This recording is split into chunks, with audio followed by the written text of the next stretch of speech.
I'm here with Bill Zuersher, author of the newly published book, Seeing Through Christianity. It's a critical overview of Christian beliefs and the evidence for them. How would you describe yourself to the average, uninformed, uninterested viewer? I'm just a guy who's interested in religion. I came to the interest really from politics because I kept seeing religious beliefs intruding into the public discourse. People's religious beliefs affect the way they act, it affects the way they vote, and all of those things then become problems for people who don't share those beliefs.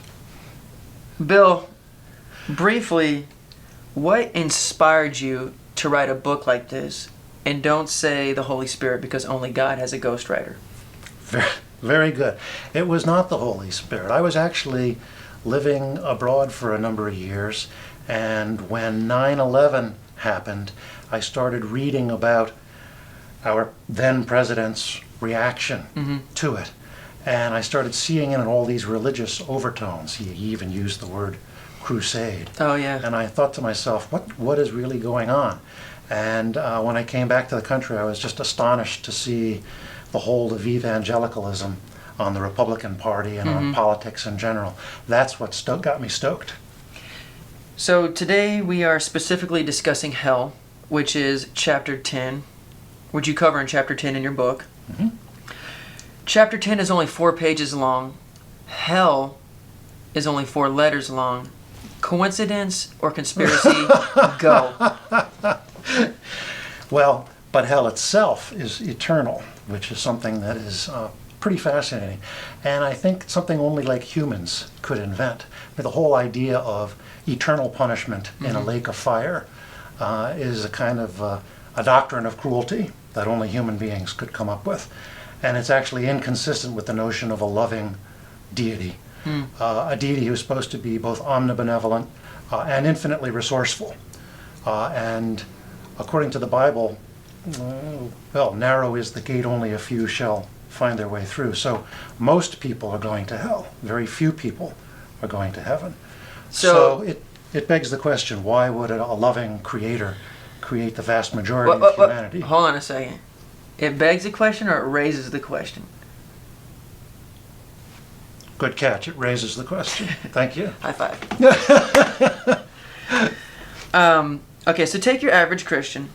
How do you think their view of hell differs from Jesus's? Wow.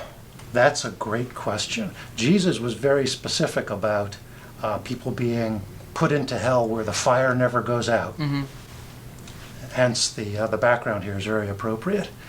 Jesus spoke quite a bit about the pain and the gnashing of teeth that was in hell. A lot of Christians try to downplay that. They're a little bit embarrassed about the whole idea of hell. Some Christians say, well, hell is just separation from God. Oh, right. Yeah, I've heard that. And I'm not really sure what that means. Does that mean we're all in hell now, or just atheists are in hell? What about Hindus?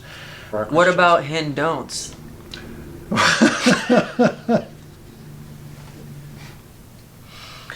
In your book, guys, keep it down out there, please. We share a set with... Well, that was Baywatch I passed on the way in, isn't it? Not to give away your age or anything. Oh. Yeah, so in your book you say that that Christianity's idea of hell doesn't make sense. How does it not make sense? Well, 2 things primarily. First of all, people are not sent to hell, according to Christianity, for being evil, for doing bad things. They're sent there simply for failing the faith in Jesus test. So you have billions of devout Hindus, Muslims, Sikhs, Jains, Shintoists, Taoists, who live decent lives, worship a god, maybe several gods. As a reward for their piety, they're going to be incinerated perpetually in a lake of fire. So that seems to me to be an issue. It seems, despite what the cynics say, that the world is becoming a better place. Do you think Christianity's notion of hell attributed to that or retarded it? That's That's a tough one.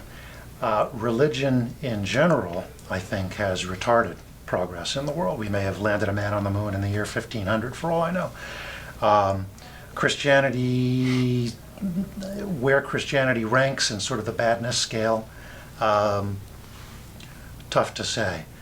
The notion of hell, one of the things you'll hear Christians say is, well, you need to have this idea of hell so that people will be afraid to be bad, which strikes me as a sort of an odd argument, that you can't be moral unless you're going to be punished. Right.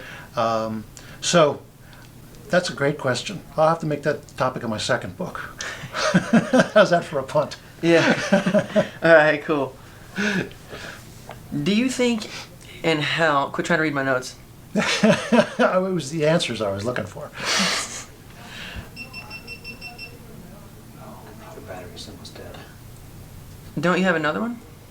I do have another GoPro. The fire's looking good. The fire god came. Yeah. That's my thought on the first atheist. Right, two guys sitting around a fire, and one guy says, "The fire god came," and then the second guy says, "You're an idiot." That's the first atheist. I hope we're not recorded.